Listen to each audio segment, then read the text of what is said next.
Clip number 194۔ اس clip میں آپ قرآن پاک کی سورہ نساء کی آیت نمبر 76 سے 78 تک کی تلاوت، ترجمہ اور تفسیر قرآن صراط الجنان سنیں گے۔ بسم اللہ الرحمن الرحیم۔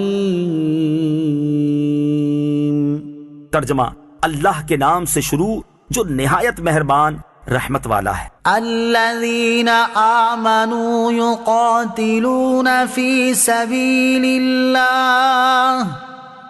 والذین کفروا یقاتلون فی سبیل الطاغوت فقاتلوا اولیاء الشیطان ان کید الشیطان کان ضعیفا الم تر الی الذین قیل لهم کفوا ایدیکم واقیموا الصلاة وآتوا الزکاة فلما كتب عليهم القتال إذا فريق منهم يخشون الناس كخشية الله أو أشد خشية وقالوا ربنا لم كتبت علينا القتال لولا أخرتنا إلى أجل قريب قل متاع الدنيا قليل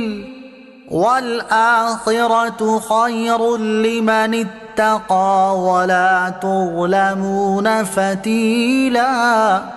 ترجمہ، ایمان والے اللہ عز و جل کی راہ میں جہاد کرتے ہیں اور کفار شیطان کی راہ میں لڑتے ہیں تو تم شیطان کے دوستوں سے جہاد کرو، بے شک شیطان کا مکر و فریب کمزور ہے۔ کیا تم نے ان لوگوں کو نہ دیکھا جن سے کہا گیا اپنے ہاتھ روکے رکھو اور نماز قائم رکھو اور زکوٰۃ دو، پھر جب ان پر جہاد فرض کیا گیا تو ان میں ایک گروہ لوگوں سے ایسے ڈرنے لگا جیسے اللہ سے ڈرنا ہوتا ہے یا اس سے بھی زیادہ، اور کہنے لگے اے ہمارے رب تو نے ہم پر جہاد کیوں فرض کر دیا؟ تھوڑی سی مدت تک ہمیں اور مہلت کیوں نہ عطا کر دی؟ اے حبیب تم فرما دو کہ دنیا کا ساز و سامان تھوڑا سا ہے اور پرہیزگاروں کے لیے آخرت بہتر ہے، اور تم پر ایک دھاگے کے برابر بھی ظلم نہ کیا جائے گا۔ الم ترا، کیا تم نے نہ دیکھا؟ اس آیت مبارکہ کا شان نزول یوں ہے کہ مشرکین مکہ مکرمہ میں مسلمانوں کو بہت ایذائیں دیتے تھے۔ ہجرت سے پہلے صحابہ کرام رضی اللہ تعالیٰ عنہم کی ایک جماعت نے تاجدار رسالت صلی اللہ تعالیٰ علیہ وسلم کی خدمت میں عرض کی کہ آپ ہمیں کافروں سے لڑنے کی اجازت دیجیے، انہوں نے ہمیں بہت ستایا ہے اور بہت ایذائیں دی ہیں۔ حضور انور علیہ الصلوۃ والسلام نے فرمایا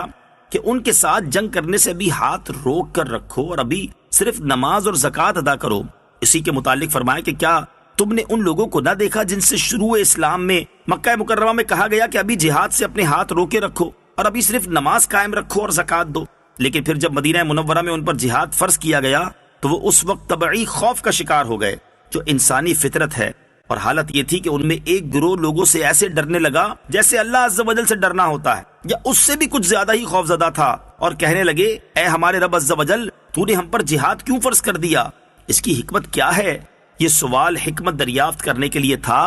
اعتراض کرنے کے لیے نہیں۔ اسی لیے ان کو اس سوال پر توبیخ و زجر نہ فرمایا گیا بلکہ تسلی بخش جواب عطا کرتے ہوئے فرمایا گیا کہ اے حبیب صلی اللہ تعالیٰ علیہ وسلم تم ان سے فرما دو کہ دنیا کا ساز و سامان تھوڑا سا ہے، فنا ہونے والا ہے، جبکہ پرہیزگاروں کے لیے آخرت تیار کی گئی ہے اور وہی ان کے لیے بہتر ہے، لہذا جہاد میں خوشی سے شرکت کرو۔ اینما تکونوا یدرککم الموت ولو کنتم فی بروج مشیدہ وَإِن تُصِبْهُمْ حَسَنَةٌ يَقُولُوا هَذِهِ مِنْ عِنْدِ اللَّهِ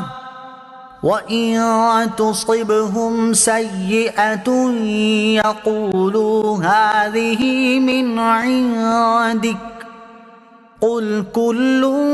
مِّنْ عِنْدِ اللَّهِ فما لهؤلاء القوم لا يكادون يفقهون حديثا۔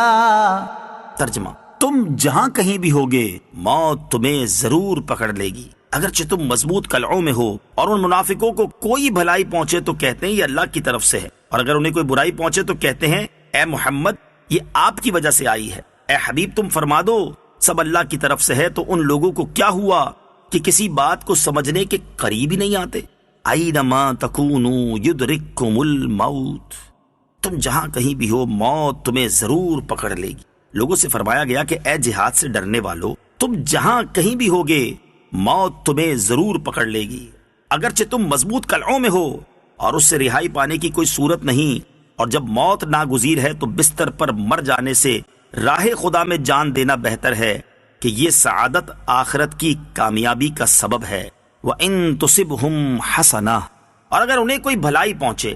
یہاں سے منافقین کا بیان ہے کہ اگر انہیں کوئی بھلائی پہنچے، جیسے مال میں فراوانی آ جائے، کاروبار اچھا ہو جائے، پیداوار زیادہ ہو جائے، تو کہتے ہیں یہ اللہ عز و جل کی طرف سے ہے، اور اگر انہیں کوئی برائی پہنچے جیسے قحط پڑ جائے یا کوئی اور مصیبت آ جائے تو کہتے ہیں اے محمد یہ آپ کی وجہ سے آئی ہے، جب سے آپ آئے ہیں ایسی ہی سختیاں پیش آ رہی ہیں۔ محبوب کریم علیہ الصلوۃ والسلام کے دفاع میں اللہ عز و جل نے ارشاد فرمایا کہ اے حبیب صلی اللہ تعالی علیہ وسلم تم ان سے فرما دو کہ رزق میں کمی بیشی، قحط یا خوشحالی، رنج یا راحت، فتح یا شکست، سب حقیقت میں اللہ عز و جل کی طرف سے ہیں، یعنی ہر راحت و مصیبت اللہ عز و جل کے ارادے سے آتی ہے، ہاں ہم اس کے لیے اسباب مہیا کر لیتے ہیں۔ نیز یہ بات بھی یاد رہے کہ نیکی راحت کا ذریعہ ہے اور گناہ مصیبت کا سبب ہے۔